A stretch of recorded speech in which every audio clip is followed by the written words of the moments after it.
In this slide, I will explain about education philosophy and early childhood education, also known as ECE.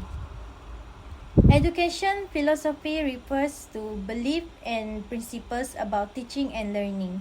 It helps teachers understand how and why education is delivered in the classroom.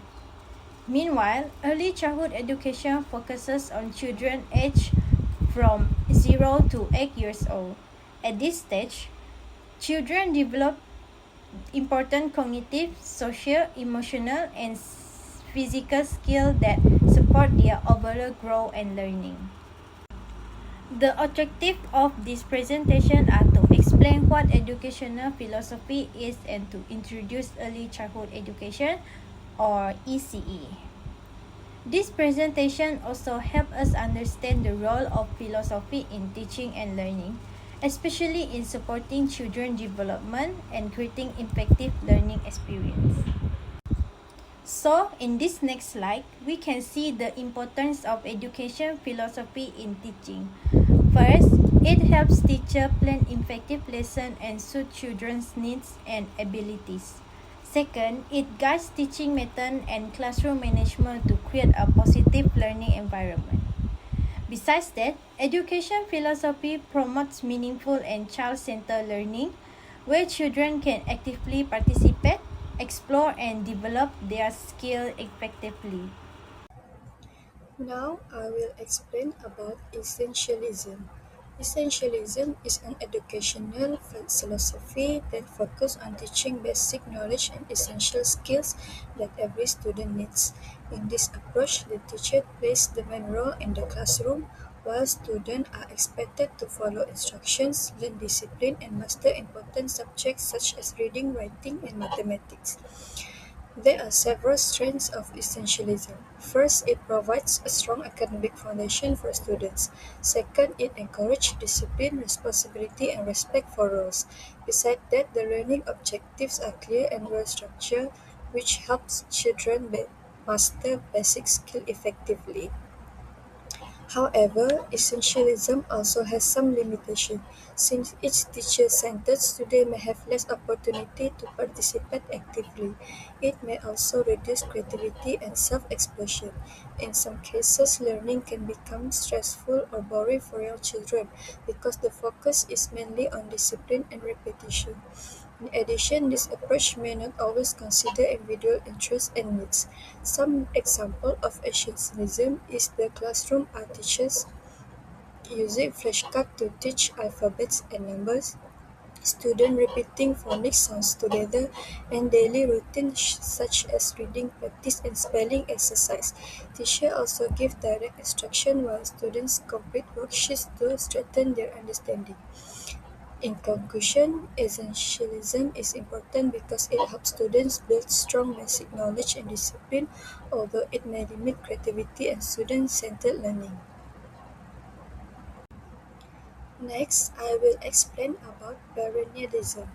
Perennialism is an educational philosophy that emphasizes timeless knowledge, moral values, and intellectual development.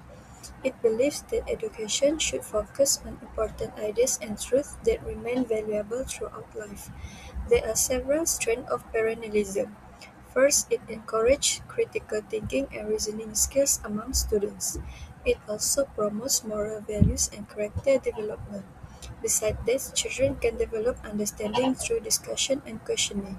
This philosophy also focuses on long-term intellectual growth. Some examples of perennialism in the classroom are teachers telling moral stories and discussing the lesson learned.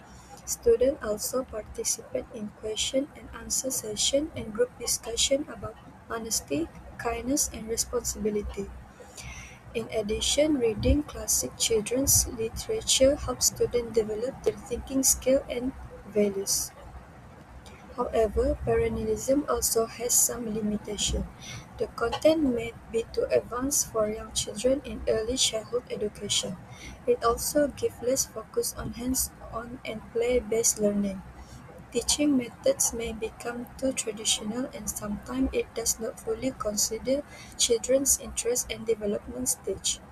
In conclusion, parallelism helps students develop critical thinking, moral values, and intellect growth, but it may not always suit the needs and learning style of young children.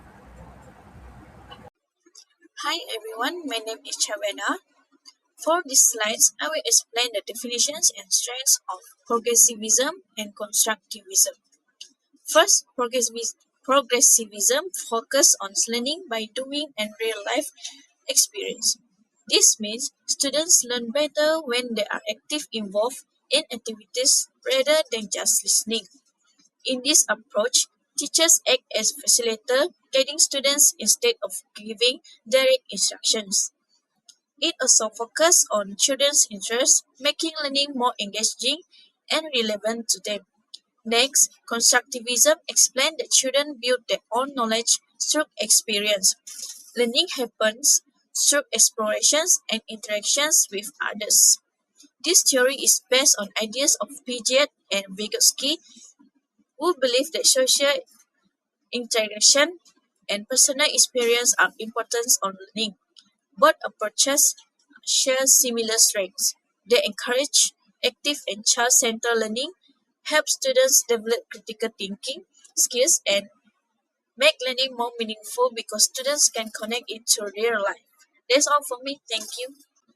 Now, I will explain the limitations and some child-centered learning examples.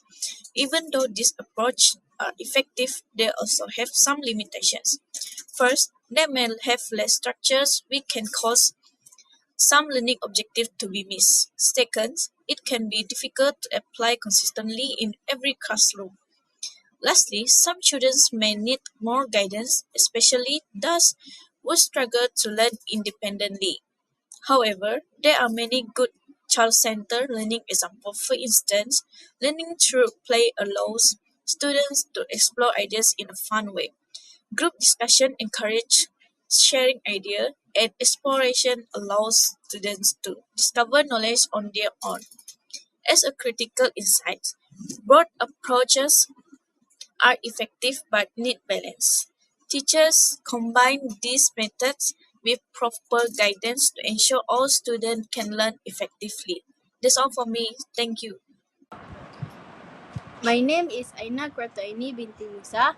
Today I will explain two educational philosophies which are behaviorism and humanism, especially in the context of early childhood education.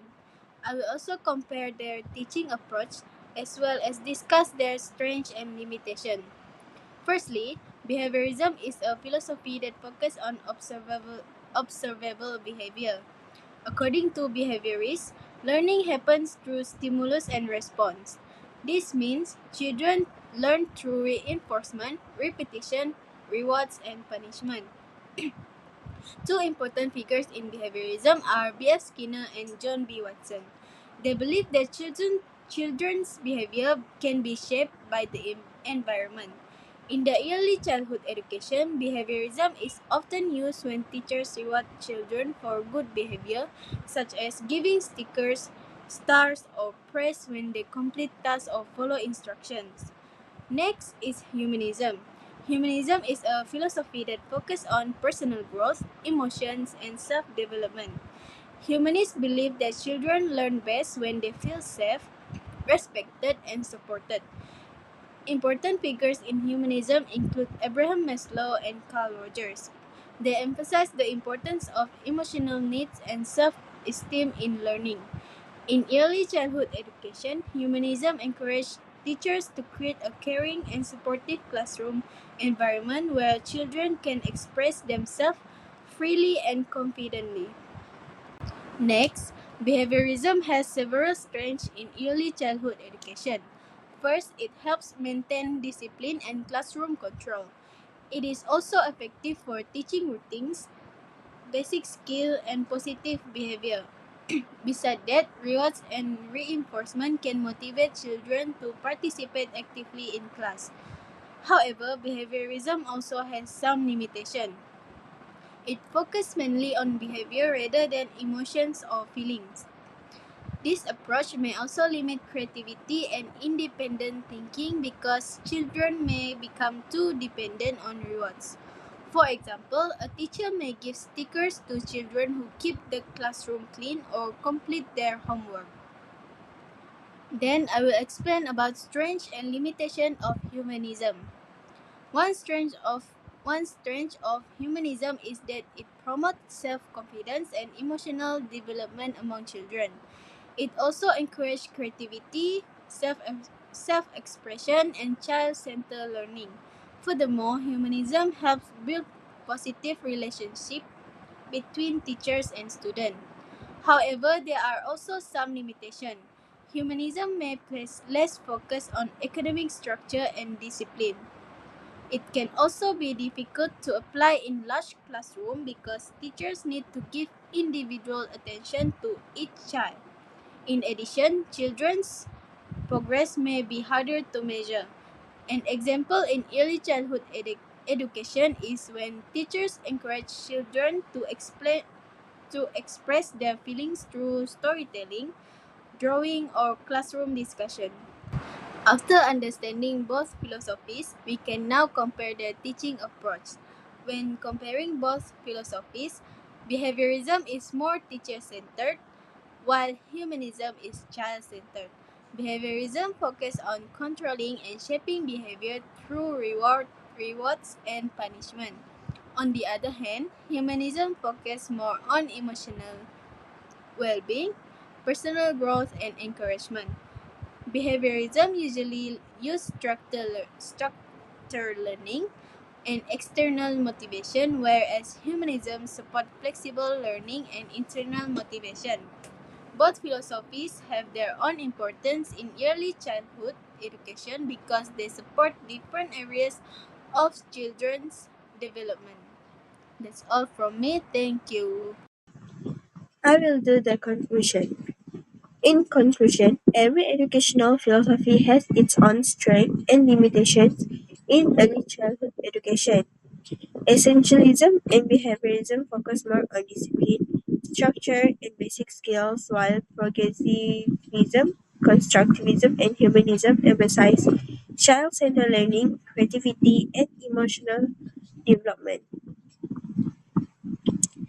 Perennialism also helps children develop moral values and critical thinking skills. Among these philosophies, progressivism and constructivism are considered the most suitable for early childhood education because children learn best through play, exploration, and hands on activities. However, a balance between children centered learning and teacher guidance is still important to ensure effective learning. Overall, educational philosophies help teachers create meaningful and effective learning experience for young children. Thank you.